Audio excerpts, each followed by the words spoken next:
Breaking news చూస్తున్నాం. Telangana police శాఖలో మరో ఆసక్తికర పరిణామం చోటు చేసుకుంది. పరిపాలనా సౌలభ్యం, సమర్థవంతమైన పోలీసింగ్ ను మరింత బలోపేతం చేయటమే లక్ష్యంగా 8 మంది సీనియర్ అధికారులను బదిలీలు చేసి ఇవాళ హోంశాఖ అధికారిక ఉత్తర్వులు జారీ చేసింది. ఈ మేరకు సిఐడి ఎస్పీగా కె ప్రసాద్, కమాండ్ కంట్రోల్ ఎస్పీగా ఐ పూజ, రాచకొండ అదనపు ఎస్పీగా నియమించింది.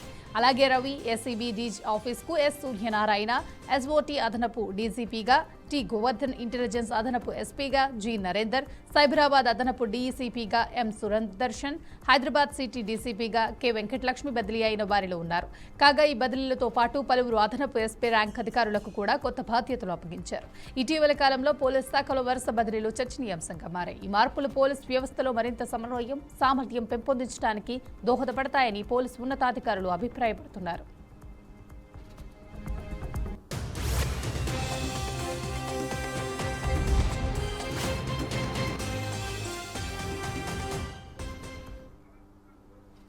ఇదే అంశానికి సంబంధించి పూర్తి సమాచారాన్ని మా ప్రతినిధి రామకృష్ణ అందిస్తారు. చెప్పండి రామకృష్ణ, మీ దగ్గర ఉన్న అప్డేట్స్ ఏంటి?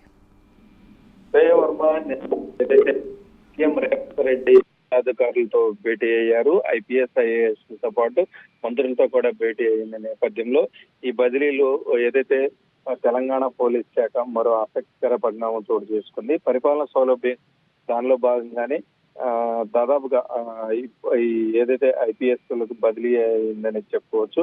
మెయిన్ గా చూసుకుంటే 8 మంది సీనియర్ అధికారులు బదిలీ చేస్తే ఇవాళ హోంశాఖ అధికారి ఉత్తర్వులు జారీ చేశారు. ఈ మేరకు సిఐడి ఎస్పీగా కె ప్రసాద్, కమాండ్ కంట్రోల్ ఎస్పీగా పూజ, రాచకొండ అదనపు ఎస్పీగా రవి, ఇలా మొత్తం కూడా అధికారులు ఈ బదిలీతో పాటు పలువురు ఎస్పీ ర్యాంక్ అధికారులు కూడా కొత్త బాధ్యతలు అప్పగించారు. ఇటీవల కాలంలో పోలీస్ శాఖలో వరుస బదిలీలు చర్చనీయాంశంగా మారాయి. ఎందుకంటే రానున్న రోజుల్లో దీనికి సంబంధించి కూడా ఎలక్షన్స్ ఉన్న నేపథ్యంలో ఏదైతే జెడ్పీటీసీ, ఎంపీటీసీ ఎలక్షన్ కూడా వెళ్లే ఉద్దేశంలో గవర్నమెంట్ ఉన్న నేపథ్యంలో ఈ బదిలీలు కొంత కాంగ్రెస్ పార్టీకి అనుకూలంగా ఆధారంగానే ఈ బదిలీలు జరుగుతున్నట్లు కూడా తెలుస్తుంది.